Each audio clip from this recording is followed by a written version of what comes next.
첫 시간 주님께 안녕하세요. 대강교회 오훈 목사입니다. 6월 17일 금요일입니다. 하나님 우리에게 주신 말씀은 사도행전 22장 30절에서 23장 11절입니다. 이튿날 천부장은 유대인들이 무슨 일로 그를 고발하는지 진상을 알고자 하여 그 결박을 풀고 명하여 제사장들과 온 공회를 모으고 바울을 데리고 내려가서 그들 앞에 세우니라. 바울이 공회를 주목하여 이르되 여러분 형제들아 오늘까지 나는 범사의 양심을 따라 하나님을 섬겼노라 하거늘 대제사장 아나니아가 바울 곁에 서 있는 사람들에게 그 입을 치라 명하니 바울이 이르되 회칠한다미여 하나님이 너를 치시리로다. 내가 나를 율법대로 심판한다고 앉아서 율법을 어기고 나를 치라 하느냐 하니 곁에 선 사람들이 말하되 하나님의 대제사장을 네가 욕하느냐. 바울이 이르되 형제들아 나는 그가 대제사장인 줄 알지 못하였노라. 기록하였을 때 너의 백성의 관리를 비방하지 말라 하였느니라 하더라. 바울이 그중 일부는 사두개인이요 다른 일부는 바리새인인 줄 알고 공회에서 외쳐 이르되 여러분 형제들아 나는 바리새인이요 또 바리새인의 아들이라. 죽은 자의 소망 곧 부활로 말미암아 내가 신문을 받노라. 그 말을 한즉 바리새인과 사두개인 사이에 다툼이 생겨 무리가 나누어지니 이는 사두개인은 부활도 없고 천사도 없고 영도 없다 하고 바리새인은 다 있다 함이라. 크게 떠들새 바리새인 편에서 몇 서기관이 일어나 다투어 이르되 우리가 이 사람을 보니 악한 것이 없도다. 혹 영이나 혹 천사가 그에게 말하였으면 어찌하겠느냐 하여 큰 분쟁이 생기니 천부장은 바울이 그들에게 찢겨질까 하여 군인을 명하여 내려가 무리 가운데서 빼앗아 가지고 영내로 들어가라 하니라. 그날 밤에 주께서 바울 곁에 서서 이르시되 담대하라.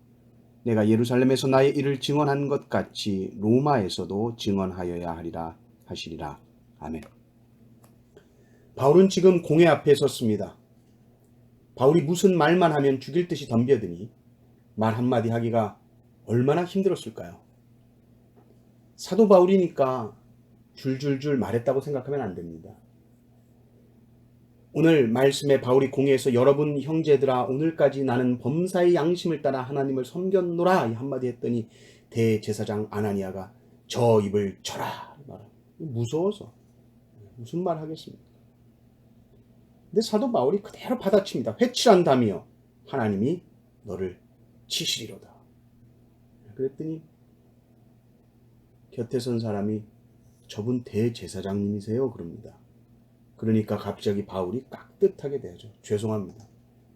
말씀에도 너의 백성의 관리를 비방하지 말라고 하셨는데 제가 대제사장님이신 줄을 몰랐습니다. 그렇게 얘기를 해요. 그러면서 또 청중을 보니까 바리새인과 사두개인들로 나누어져 있습니다. 사두개인들은 좀 세속적입니다. 부활도 믿지 않고 천사도 믿지 않고 영도 믿지 않습니다. 아주 현세적인 사람이라고 생각하면 됩니다. 반대로 바리새인들은 비록 외식하지만 이들은 부활, 천사, 영혼 다 믿었습니다. 바울이 이것을 이용하죠.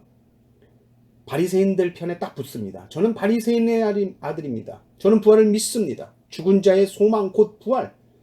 이 부활 신앙 때문에 제가 이렇게 신문을 받는 것입니다, 여러분. 그때 서로 막 다툼이 일어난 거예요. 그러면서 바리새인 편에서 서기관 몇 명이 일어나서 말하는데 서기관들은 이 신학 교수 같은 이런 학자들이거든요. 이들이 보니까 바울은 악한 것이 하나도 없어요. 왜요? 다 믿잖아요. 그러면서 바울이 말했는데 그게 혹 영이나 천사가 그에게 말하셨으면 어찌하겠느냐. 이 정답이죠. 우리의 지식으로만 판단해서는 안 된다. 이 말을 하는 겁니다. 그리고 천부장은 다시 바울이 이렇게 찢겨질까봐 해를 당할까봐 군중들로부터 격리를 시키게 되는 것이죠. 그날 밤에 주님이 바울 곁에 서서 말씀하십니다. 담대해라. 네가 예루살렘에서 나의 일을 증언한 것 같이 로마에서도 증언하여야 하리라. 이게 무슨 말입니까? 너 로마 간다. 이건 무슨 말이죠? 너 로마 갈 때까지, 너 로마에 가서 복음 증언하기까지 너 죽지 않는다는 말이에요. 죽을 고비 위협들이 계속해서 너를 두렵게 할 수 있지만 걱정하지 마라. 담대해라. 주께서 바울 곁에 서서 이 말씀을 하신 거예요. 바울 곁에 어떻게 해요? 앉아 계십니까? 아니에요. 서 계세요. 언제나 우리를 위해서 일하시고 우리를 도우시려고 곁에 서서 우리와 함께 하시는 분, 주님. 그러니까 우리가 담대하게 이 세상의 고난을 헤쳐나갈 수 있는 힘이 어디로부터 옵니까? 내 옆에 서서 말씀해 주시는 주님으로부터 나오는 거예요. 우리가 가는 길이 확신이 없을 때에 이리 갈까 저리 갈까 갈팡질팡할 때에도 주님이 옆에서 해 주시는 그 말씀 한마디 때문에 우리는 담대할 수 있습니다. 잘하고 있어. 그렇게 해. 예수님께서 공생의 기간에 제자들에게 이런 말씀을 하신 적이 있습니다. 마가복음 13장 11절에 사람들이 너희를 끌어다가 넘겨줄 때에 무슨 말을 할까 미리 염려하지 말고 무엇이든지 그때에 너희에게 주시는 그 말을 하라. 말하는 이는 너희가 아니요 성령이시니라.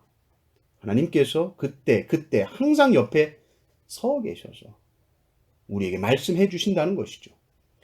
오늘 사도 바울의 모습을 보면서도 우리가 이 모습을 보는 겁니다.